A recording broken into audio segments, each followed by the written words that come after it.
Y bienvenidos a un nuevo episodio de Clínica Verde Informa.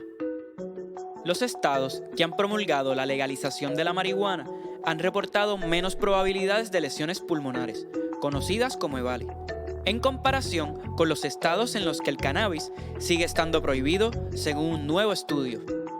La autora y profesora asociada de la Facultad de Salud Pública de la Universidad de Yale, Abigail Friedman, comunicó que el estudio parece reforzar los argumentos de los defensores de la reforma de que la legalización y la regulación de la marihuana reduce el riesgo de los consumidores de usar productos contaminados y potencialmente peligrosos.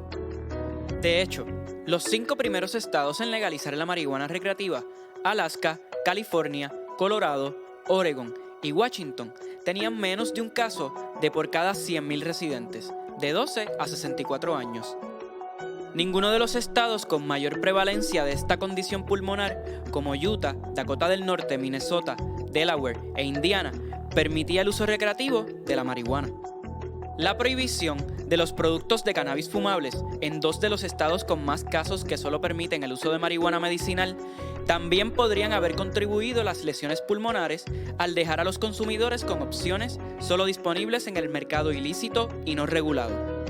Si tales políticas inducen a las personas que anteriormente fumaban cannabis a cambiar a e-líquidos con THC, ese cambio de comportamiento pudo haber aumentado la incidencia de esta condición de los estados afectados cuando los e-líquidos contaminados entraran a sus mercados.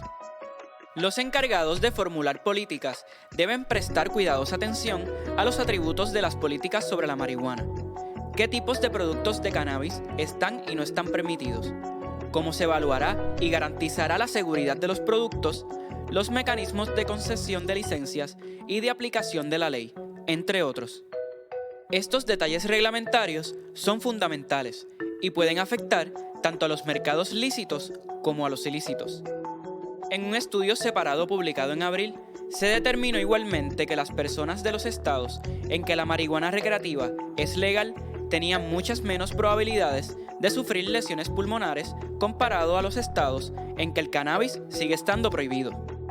El conflicto entre las leyes estatales y federales sobre la marihuana inhibió la investigación sobre cómo abordar los casos de EVALI del año pasado, complicando los envíos de especímenes de vaping. Gracias por sintonizar otro episodio de Clínica Verde Informa. Recuerda hacer tus órdenes más rápido y más seguro con Green Direct. Hasta la próxima. Vive verde.